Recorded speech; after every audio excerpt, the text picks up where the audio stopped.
All right.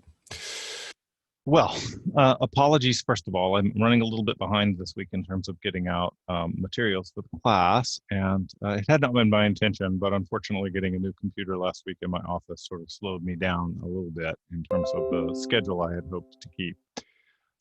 So, first of all, my plan today is just to sort of move us through some elements of the first three chapters of Scott McCloud that I think are worth highlighting, and to do so in a way that I hope is useful to you. And one of the reasons why I really like this text is its importance to me as a kind of exercise in analytical philosophy, in as much as what McCloud is trying to do is to give us a definition of comics and its comic forms, and is willing to do so working within the comic style, the art that he is so familiar with, and the form of storytelling that he is so familiar with. So this kind of text, I think, is useful for what it gives us and showing us what we can do sort of within an art form. It makes me sort of wonder about those meta performances that teach you about performance in the process of doing performance. And and maybe that's, at least at one level, one of the things that we want to be able to take from McCloud's work as we move forward, thinking about how do you perform graphic novels, or how do you perform using the tools and the styles and the formats of comics and graphic novels, of sequential art. I think what we really take away from that is it's possible, and it is something that all media can kind of engage in, and that there's something powerful in valuing the media as the media it is, the format as the format it is, and its ability to communicate.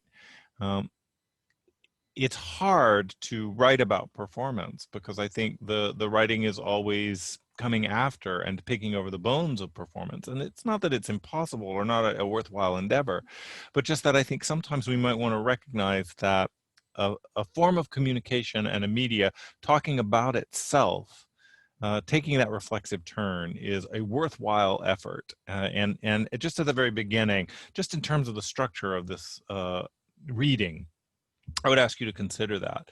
So part of the reflection I'd like you to kind of have this week, and maybe some of the things that we can talk about a little bit on Thursday, have to do with what did it feel like to read a kind of hefty genre description and moving us through what should both be familiar for in some ways, and in some ways unfamiliar, in a comics form. Was it easier? Did it help you to have the images and the words together? And did you orient to it differently as this kind of reading as opposed to, say, an essay? Or thinking back to even the Don Geiger essay of last week, as dated as it is, what's that like in contrast to read about performance as Geiger writes about it versus to read about comics as a comic artist writes about them? So what I want to do today is pick out a couple of different pages and spend a little bit of time unpacking what I think is going on in them and why they matter to us. Of course, first of all, in the first chapter, McCloud spends quite a bit of time trying to get us to understand his essential definition of comics as sequential art. So he borrows this term from Will Eisner, who's a very famous comics artist, who was probably one of the first comics artists to really push the genre in terms of its self-referentiality and awareness of itself as comics. He's famous for comics like The Spirit, primarily, but others as well. And what I think we get here with McCloud is, of course, this focus on what happens to a single image when it becomes two images. And of course, lots of different examples of this down the way. Now, remember last week, we started out by working with what are typically the single panel cartoons of political comics or political cartoons, and try to make that connection to memes, recognizing, of course, that political cartoons can sometimes use multiple panels, can sometimes work at the level of sequential art, as can some memes. So this is probably one of the first places where McCloud catches some flack, in that he's featuring a particular kind of comic work that operates on the idea of sequential images. Now, in as much as we're going to work with comic books and graphic novels, this is probably the definition that fits better for us as well. But at the same time, it is making a limited choice about what constitutes comics, and it does rule out things like Family Circle cartoons or Far Side cartoons or a lot of political cartoons. Nonetheless, he's going to make a great deal about, and I think in terms of our own work with performance, we can see the value in terms of thinking about this less as a kind of one image joke.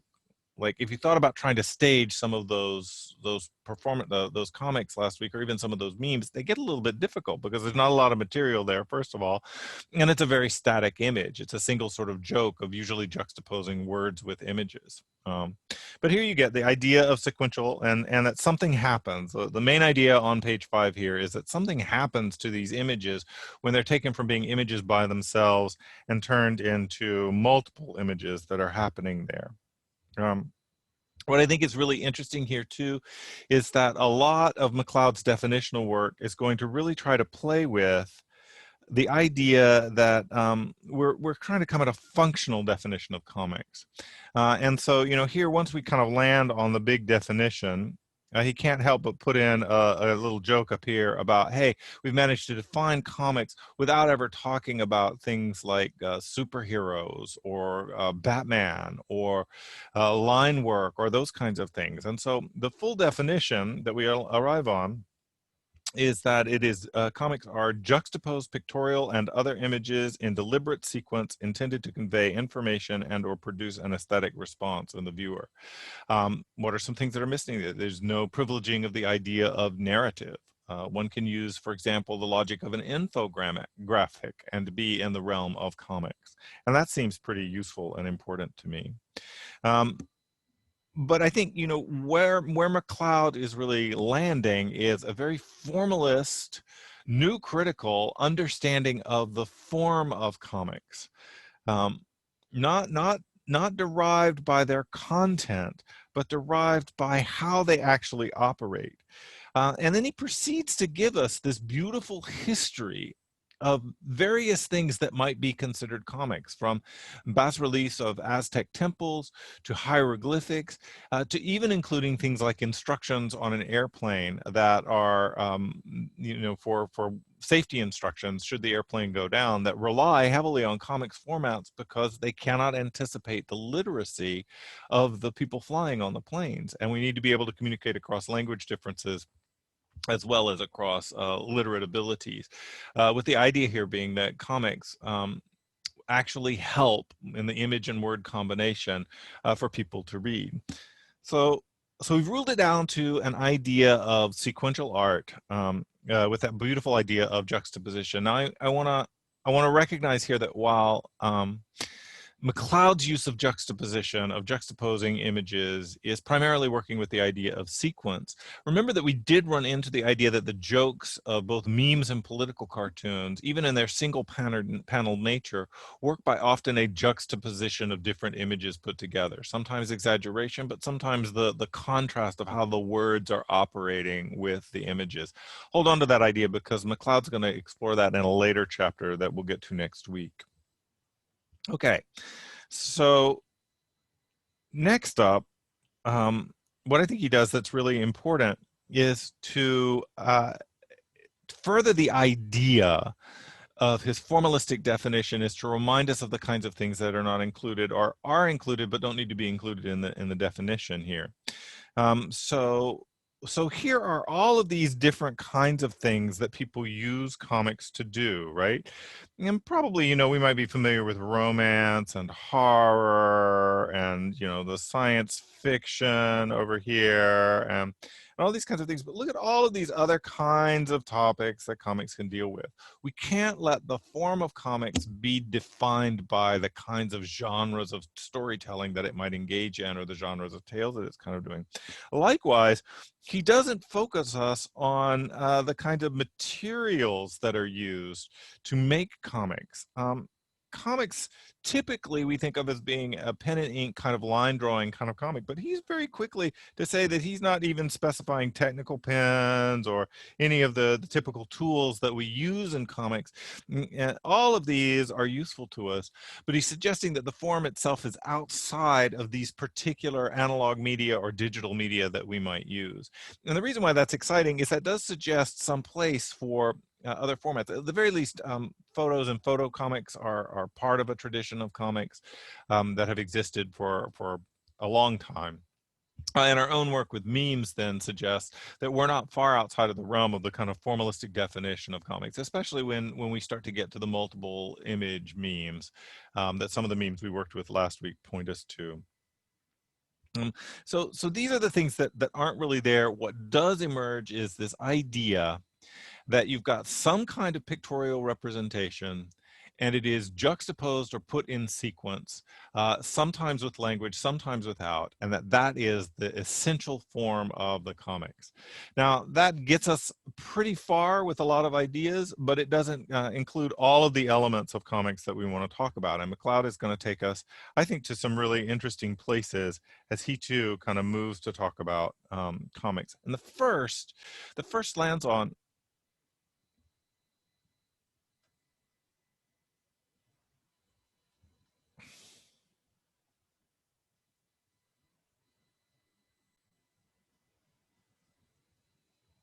Okay, we lost the screen there for a minute, but here we are, we're back. The first for me really lands on this idea of the icon. And before we kind of land on that too much, the icon and the idea of icons has several different meanings across work with visual communication. Typically, it is a recognizable symbol or a symbol that is loaded with a lot of importance. It comes to us from kind of religious iconography and the idea that in faith traditions, there are certain images that are imbued with extra power. They become the kind of idea of a quickly grasped visual image that carries a lot of baggage, and we can get from there to intense iconography. Here, McCloud is really sort of using it as another word for a visual symbol. And the idea of a symbol here is an image that is used to convey a meaning that has an arbitrary, ambiguous, and abstract relationship to the thing that it represents. But because it is an image, it more often than not tries to look like, as in all of these examples, the things that are being represented here. But of course, we also recognize that there are linguistic symbols, numerical symbols, punctuation mark symbols, and all of these kind of practical realm symbols that don't even necessarily look like the thing that they're supposed to represent, but because over time we've come to recognize. And there's also these kinds of icons that we might recognize as brands or emblems or those kinds of things that help us recognize, say, nation states or social movements of particularly toxic kind or particular businesses, all of which give us some kind of way into to thinking about icons here. McCloud's interest in the icon is that the more you move away from a pictorial representation that is realistic and into an overly simplified representation, the more you are moving into an iconicity or a kind of icon. Okay. So next up, why does it matter? Well, it matters for a couple of different reasons here. And I love this page 37 that tries to get us to what's going on here, because the big idea about the icon for McCloud, and it's continues an idea that I want us to mark whenever we run into it, because I think we run into it a lot talking about comics. We ran into it last week, and we're running into it at least in two different ways with these first three chapters of McCloud. And that's the idea that the more simple the message is, the more it operates as kind of a blank slate that allows you to fill in and do the filling up of the iconic form. So as he's using himself here to sort of say that his way of representing himself in this very stylized and simplistic way of representing himself, and the fact that he really hasn't shared much information about himself, creates, even in this image that's not all the way down on a simplistic representation scale, because I think you've got this kind of work that shows an even more simplistic face than McCloud has given himself here. But what he's sort of saying is that you fill in the missing bits here, and what you're likely to do is fill it in with your own experiences here. And he's pointing to a general idea of an important idea of general semantics here, that the symbol, the signifier, doesn't actually represent a thing. Like, for example, the signifier dog doesn't represent the animal that barks and wags its tail. Um, the signifier dog actually represents our thoughts and understandings about the animal that barks and wags its tail. Or as he's sort of suggesting here, is that when we kind of reference things with symbols, we get an image going in our head of what they are, and each of us have different images based on our own experiences. And the more open the symbols are, the more we fill in based on our own experiences and our own background. And so that filling in is really central to the idea of an iconographic representation that moves more towards the simple and away from the kind of photorealistic. So the more basic the cartoon representation, even the more caricatured it is, the more we're able to fill in.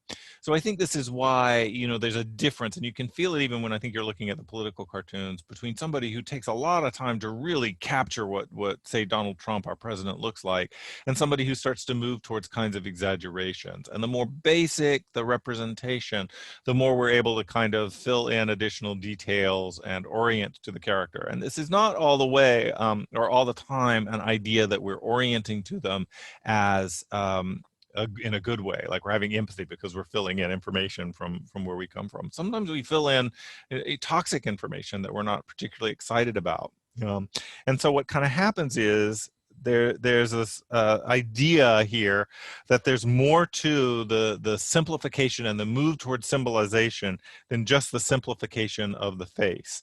And I think that that's an important thing to kind of think about and continue on a little bit. Okay. So, moving on here, let's just come to this next idea that I really want to highlight here, because it feels to me like one that we want to think about what we could do with this idea of masking that McCloud introduces and recognizes in comics like Bone here, or several different, particularly anime and manga do this quite a bit. And this idea of the mask or masking has very different meanings in different kinds of contexts. But what McCloud is talking about here is that you can have a contrast of representational detail and that actually can guide viewer experience in a comic. And so the example here is that you might have a very detailed rendering of the background. I mean, look at the ink work and pen work here to make this woodland scene kind of come alive.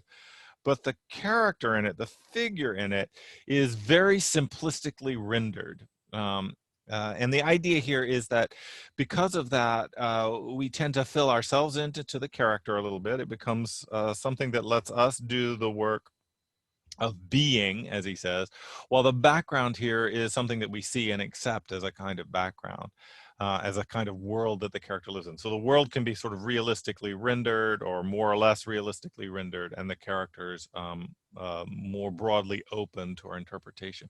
What would that mean? Well, I think one of the things that often happens in our performances, particularly in the Kleinow, we don't often have the ability to do fully rendered background sets and scenery, and rely on the fullness of the performer and the fullness of the characterization. So in some ways, a lot of the performances that we do in a poor theater space like the Kleinow work exactly opposite. We give greater sense of detail to the character and to the performer performer and ask the audience to fill in the space behind where they are. So we're already kind of working with this idea. We just sort of work with it in reverse. And I think the question to ask yourselves as performers, as you think about how might I translate a comics idea into performance, is what would it be like to play with the idea of more or less fully rendered, more or less fully recognized aspects of the characterization? Where do we leave a character open for the audience to fill in their own experiences in a character? And where do we really get particularly detailed about that? And to really play that kind of game of leaving some aspects of characterization, setting, scene, location, etc., open for the audience to fill in. A lot of times one of the things that we might say about performance is I might not tell you, if I'm doing a performance of literature, I might not come right out and tell you what the scene of the telling is and who it is that I imagine I'm talking to. But if I, as a performer, have figured that out, then you as an audience member, without knowing those details, will sense the richness of those details. And I think some of the ways that that's often theorized by Geiger and others is that whatever decisions we've made read for the audience in important ways. What I might sort of nuance that coming from comics background is that the sense of that detail being present doesn't preclude the audience's ability to read into that the details that they want to place there. So I think this idea of not only caricature and simplifying representation, but really playing with the degree of the complexity of representation across multiple forms within a performance, within a work, within a comic, is a productive tension to play with and one to really kind of think about exploring. I love this idea of masking, and it's one that's really sort of driven me quite a bit. Next up that I kind of want to draw our attention to is we get the full kind of taxonomy, if you will, of how comics can work here. And a couple of things happen.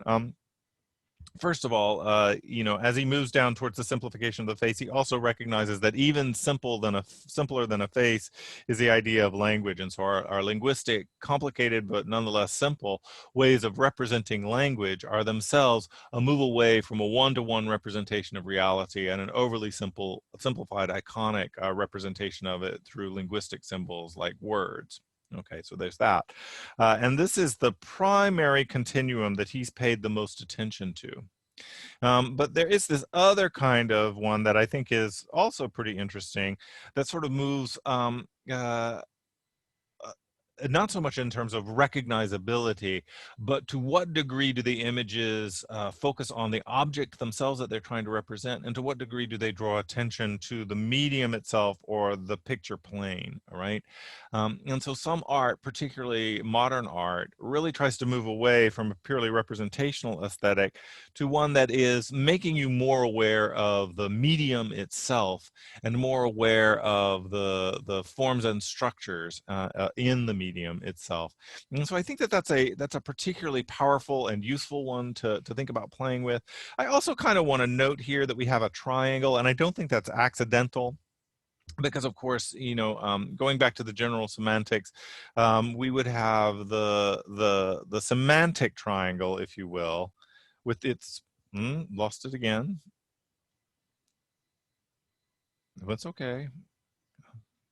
Trying to learn here, if you will, how to play around with a couple of different devices. And it fascinates me that we're going to continue to lose things here. Maybe this is not a mechanism that I'll use in the future in terms of trying to talk us through some text as we work with it. So,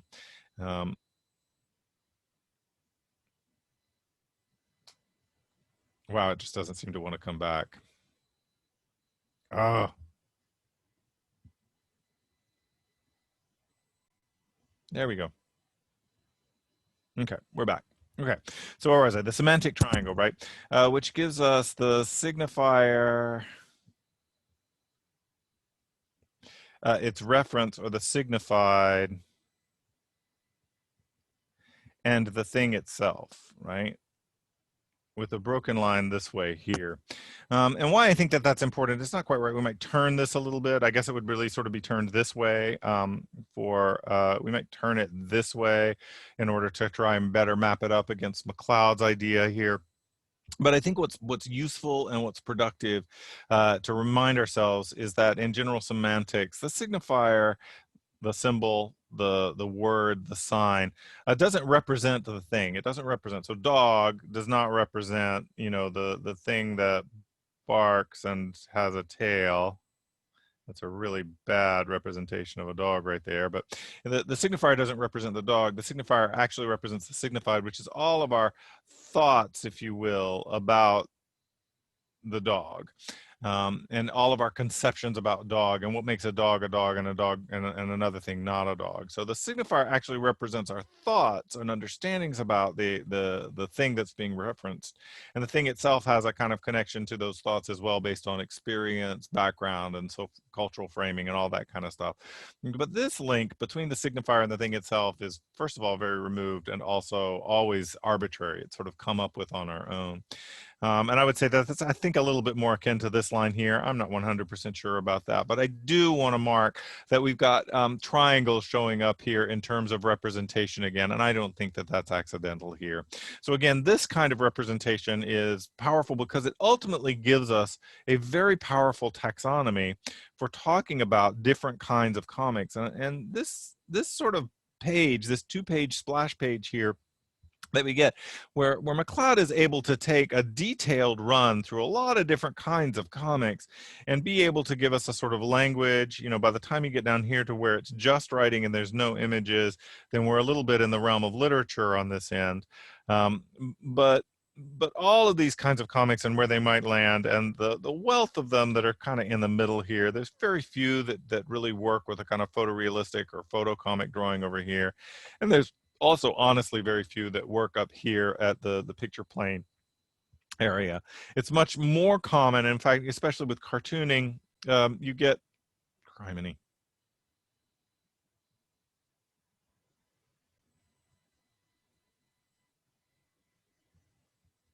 you get, you know, you don't have very many, gee, many crickets.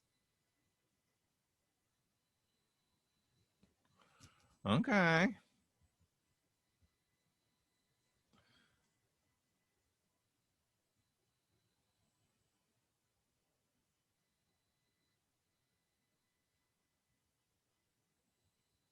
Okay, so anyway, here we are. Sorry. Uh, uh,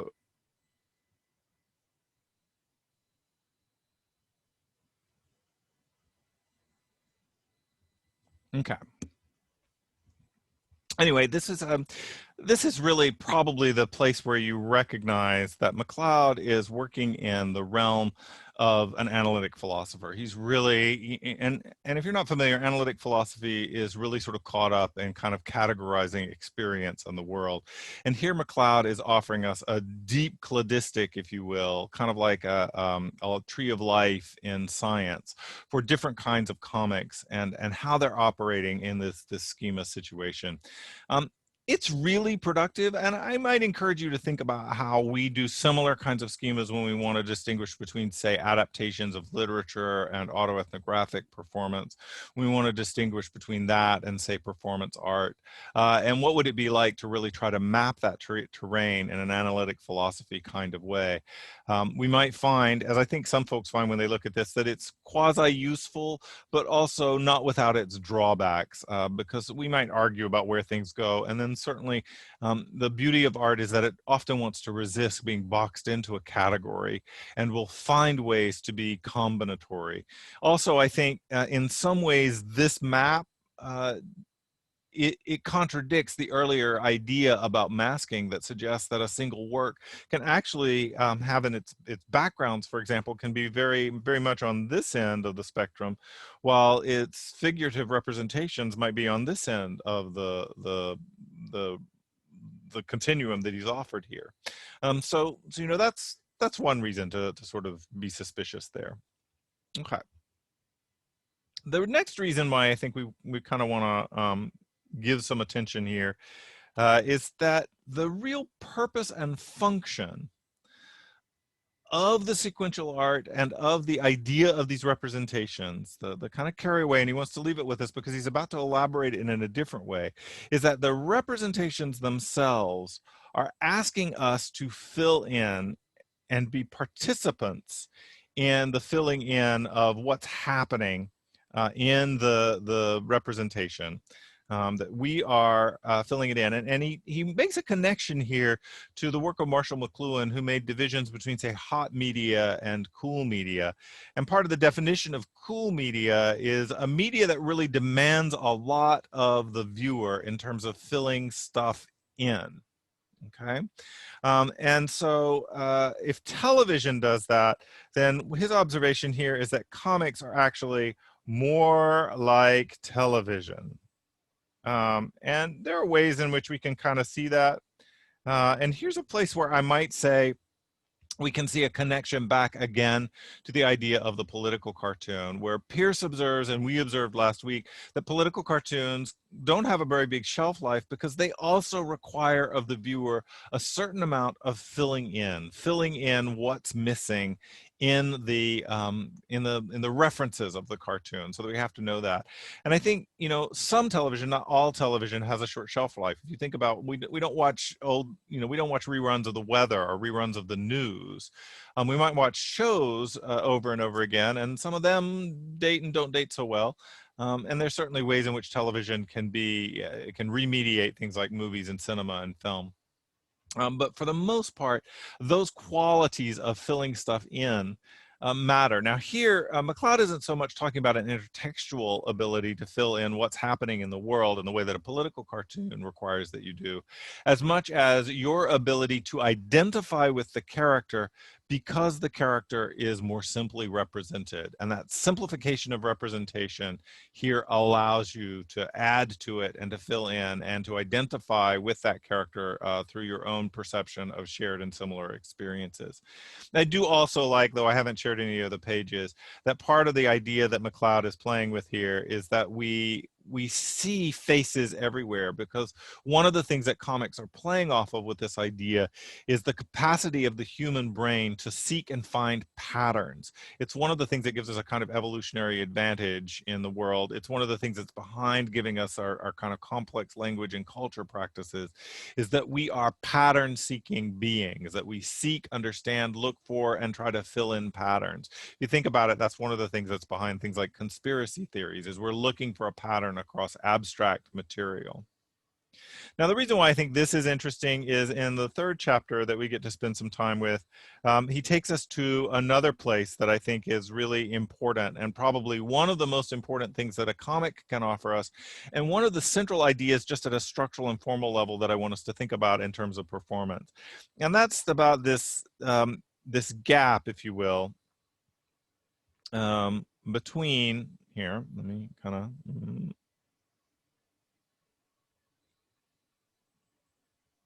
okay, I'm almost to us here. This gap between the panels, right? This part right here. And we are asked constantly to fill in what happened from here to here. How do we fill it in, and what happens in that space in the gutter? Now, it is true that in live performance, we don't often have a gutter, if you will, between scenes. Uh, but we do have scenes, and we can sometimes think about the transition between scenes as an opportunity for the audience to do some work in terms of filling in. Is this next scene happening later? Is it happening in another place? And where's that happening? I think the other thing that we also have is we have an offstage space. And that sometimes comics, but especially performances, ask audiences to imagine what's happening outside of the frame of the theater space. What's happening off stage, not off stage as in back in the wings, but happening off stage as in terms of out in the world. And so that is another kind of gutter I think that we can play with. What I think he's pointing to here, and it is an important idea for poets, for writers of stories and crafters of stories, and certainly for performers to think about, is while the shown is important, you know, it's always important, the empty spaces are also important. It's important in the composition of a comics page, but thinking about what isn't shown, what isn't immediately apparent on the stage, is also an important aspect of a good performance. It really works with the entire space when it asks us to consider what isn't represented on stage as much as what is represented on stage, and works with an imagined offstage space as a place where things can also happen. I want us to kind of think and explore and think about exploring this idea too when we think about translating the logic of comics into live performance. What I think is also particularly useful is that we very soon get this taxonomy, and the preceding pages really provide us with a taxonomy explanation of these different kinds of transitions from panel to panel that allow us to do moment to moment, as if it were almost like different frames of a film, that allow us to do action to action that maybe don't necessarily follow in a moment to moment way, but this action happens and then this action happens, and allow the audience or reader to fill in what's happening in between those moments. Subject to subject that sort of allows in a comics form or in a filmic form for us to change what the frame is even focusing on. So if you notice, these first two stay focused on the same subject, but here we start to play around with moving to different subjects within the scene, and even here that we can transition from scene to scene. And within this, that you can play with different kinds of aspects within the scene, that we can focus on different elements of the scene. And then the beauty of comics is that sometimes it's powerful to engage in a kind of non sequitur. We don't even know why this scene is following this scene. And it's only perhaps over time that we see some thematic connections that unite those ideas. I'd like you to take these as, particularly for this week's exercise, a useful taxonomy here on page 74, and explained in the pages that precede it, for understanding different kinds of panel to panel transitions. Last but not least, and it's the real takeaway for me here, is that the idea that that McCloud is really trying to ask us to think about here is that the unseen is as important as the seen, that comics are the art of the visible and the invisible. Now, I want to be careful here about claiming that that's unique to comics. I certainly think that poets play with this in a literary structure. I think that there's plenty of other visual arts that try to play with what is depicted and what is not depicted, and the potential relationship with what's happening outside of the frame of the canvas or the panel or the picture frame of a film. And I do believe that in theater, we can also play with what is represented and what isn't represented. But that to me is the big takeaway of this representation of the gutter and the idea of panels, is it's not just sequences of images to tell a story, but that there's also something happening in between the images in the sequence. And that's a major kind of takeaway for us in terms of thinking about comics as a kind of performance. So that's sort of it for the ideas. That there may be more ideas that you really want to reference from McCloud, and I hope that you will. But I would just like to remind you that McCloud gives us in these first three chapters a real interest in thinking about, if you will, here we go, sorry. Trying to wrap up here. Some real interest in thinking about, first of all, what's the definition of comics? What makes them comics? Okay,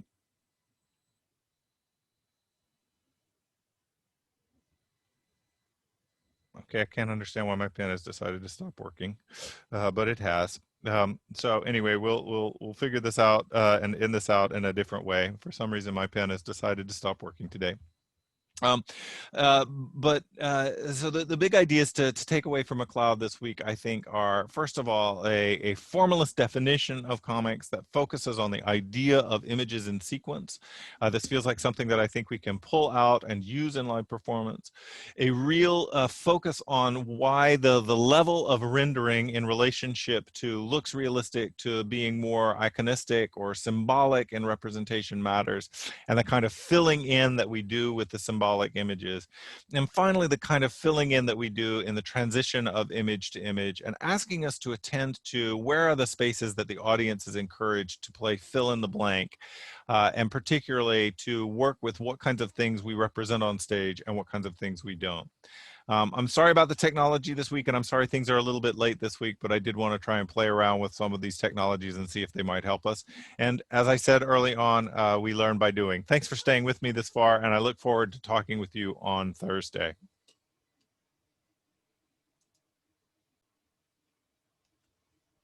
Bye.